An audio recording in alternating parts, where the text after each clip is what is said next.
ಪಿತನ ಸುತನ ಪವಿತ್ರ ನಾಮದಲ್ಲಿ ಆಮೇಲೆ ಪರಿಶುದ್ಧಾತ್ಮರೇ ಬನ್ನಿರಿ. ಇದು ನಮ್ಮ ಪ್ರಭು ಕ್ರಿಸ್ತನ ಎರಡನೆಯ ಬರೋಣಕ್ಕಾಗಿ ನಮ್ಮನ್ನು ನಾವು ಸಿದ್ಧಪಡಿಸಿ ಈ ಲೋಕದ ಪಯಣದಲ್ಲಿ ನಾವಿರುವಾಗ ನಮ್ಮ ಯೋಚನೆಯಲ್ಲಿ, ನಮ್ಮ ಮಾತಿನಲ್ಲಿ, ನಮ್ಮ ಕ್ರಿಯೆಗಳಲ್ಲಿಯೂ ಸದಾ ಪವಿತ್ರವಾದಗಳನ್ನು ಮಾಡುತ್ತಾ ಪ್ರಭು ಕ್ರಿಸ್ತರ ಬರೋಣಕ್ಕೆ ನಮ್ಮನ್ನು ಸಿದ್ಧಪಡಿಸುವ ಕೃಪೆ ನಮಗೆ ದಯಪಾಲಿಸಿ ನಿಮ್ಮ ಪ್ರಭು ಕ್ರಿಸ್ತರ ಹೆಸರಲ್ಲಿ ನಾವು ಪ್ರಾರ್ಥಿಸ್ತೇವೆ. ಆಮೇನ್.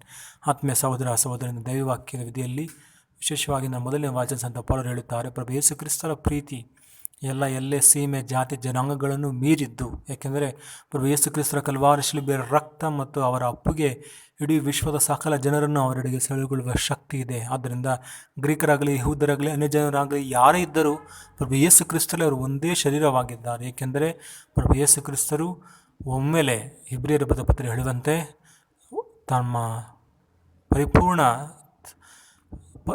ದಹನ ಬಲಿಯಾಗಿ ತಮ್ಮನೇ ಶಿಲುಬೆ ಮೇಲೆ ಅರ್ಪಿಸಿಕೊಂಡಿದ್ದಾರೆ. ಆದ್ದರಿಂದ ಪ್ರಭು ಯೇಸು ಕ್ರಿಸ್ತಲ್ಲಿ ವಿಶ್ವಾಸವುಳ್ಳ ಪ್ರತಿಯೊಬ್ಬರು ಕೂಡ ಯೇಸು ಕ್ರಿಸ್ತಲ್ಲಿ ಒಬ್ಬರಾಗಿದ್ದಾರೆ. ಯಾವುದೇ ಒಂದು ಬೇರೆ ಭೌಗೋಳಿಕ ಆ ಒಂದು ಸೀಮೆ ಆಗಲಿ ಅಥವಾ ಜಾತಿ ಆಗಲಿ, ಜನಾಂಗದವರಾಗಲಿ, ಯಾವ ಭಾಷೆ ಮಾತನಾಡುವವರಾಗಲಿ ಎಲ್ಲರೂ ಸಹ ಒಂದೇ ಎಂದು ಸಂತ ಪೌಲರು ಹೇಳುತ್ತಾರೆ. ಇದನ್ನು ಶುಭ ಸಂದೇಶ ಪ್ರಭು ಯೇಸು ಸದ್ದುಕಾಯರನ್ನು ಫರಿಸರನ್ನು ಖಂಡಿಸುತ್ತಾರೆ. ಏಕೆಂದರೆ ಅವರ ಜೀವನ ಅವರು ಕಪಟಮಯವಾದ ಜೀವನವಾಗಿದೆ.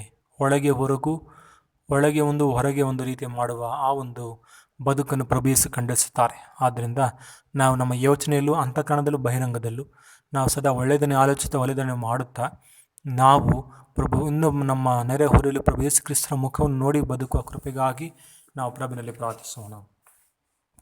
ನಾ ಹಾಡುವೆ ಸ್ತುತಿಗಾನ, ಕೊಂಡಾಡುವೆ ನಿನ್ನ ನಾಮ, ಹೊಸಗಾನವು ಹೊರಹೊಮ್ಮಲಿ, ನಿನ್ನನ್ನು ಕೊಂಡಾಡಲಿ, ನಿನಗಾಗಿ ಹಾಡಲಿ.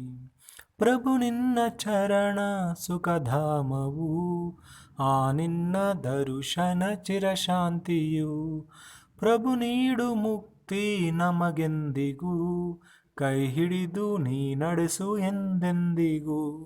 ಆರಾಧನೆ ಸ್ತುತಿ ವಂದನೆ, ಆರಾಧನೆ ಸ್ತುತಿ ವಂದನೆ, ನಾ ಹಾಡುವೆ ಸ್ತುತಿಗಾನ, ಕೊಂಡಾಡುವೆ ನಿನ್ನ ನಾಮ, ಹೊಸಗಾನವು ಹೊರಹೊಮ್ಮಲಿ, ನಿನ್ನನ್ನು ಕೊಂಡಾಡಲಿ, ನಿನಗಾಗಿ ಹಾಡಲಿ.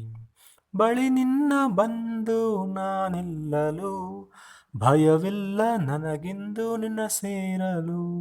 ಭಯಭೀತಿ ತೊಲಗಿಸು ಶರಣಾಗಲು, ನಂಬುತ್ತ ತವ ಪಾದಕ್ಕೆ ಮಣಿಯಲು.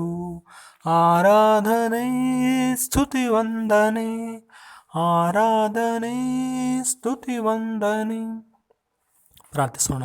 ಪ್ರಭು ಯೇಸು ಕಲ್ವಾರ ಶಿಲುಬೆ ನಿಮ್ಮ ಪ್ರೀತಿ ಎರಡೂ ಕರಗಳನ್ನು ನಮ್ಮನ್ನು ಪ್ರೀತಿಯ ಅಪ್ಪುಗಳಿಗೆ ಸೆಳೆಯಲು, ಯಾವ ಜಾತಿ ಜನಾಂಗವಲ್ಲಿ ಯಾವ ಭಾಷೆಗೆ ಆಗಲಿ ನಾವೆಲ್ಲರೂ ಒಂದೇ ಶರೀರವಂತೆ ಬಾಳಲು ನಮ್ಮನ್ನು ಪ್ರೇರೇಪಿಸುತ್ತೀರಿ. ಅದಕ್ಕೆ ನೀವು ವಂದನೆ ಸಲ್ಲಿಸ್ತೇವೆ. ಇದು ನಮ್ಮ ದೈನಂದಿನ ಬದುಕಿನಲ್ಲಿ ನಾವು ಮನುಷ್ಯರನ್ನು ಜಾತಿ, ಬಣ್ಣ, ಆಸ್ತಿ, ಅಂತಸ್ತಿನಲ್ಲಿ ಹಳೆಯದೆ ನಿಮ್ಮ ಪ್ರತಿರೂಪವನ್ನು ನೋಡುತ್ತಾ ಅವರಿಗೆ ನಮ್ಮ ಕೈಲಾದ ಸೇವೆ ಮಾಡುವ ಒಳ್ಳೆಯ ಮನಸ್ಸನ್ನು ನಮಗೆ ದಯಪಾಲಿಸಿರಿ. ನಿಮ್ಮ ಪರಿಶುದ್ಧವಾದ ಹೆಸರಲ್ಲಿ ನಾವು ಪ್ರಾರ್ಥಿಸ್ತೇವೆ ತಂದೆಯೇ, ಆಮೇನ್. ಪ್ರಭು ನಿಮ್ಮೊಡನೆ ಇರಲಿ. ಸರ್ವಶಕ್ತ ದೇವರಾದ ಪಿತಾ, ಸುತ ಮತ್ತು ಪವಿತ್ರಾತ್ಮರು ನಿಮ್ಮನ್ನು ಆಶೀರ್ವದಿಸಲಿ. ಆಮೇನ್.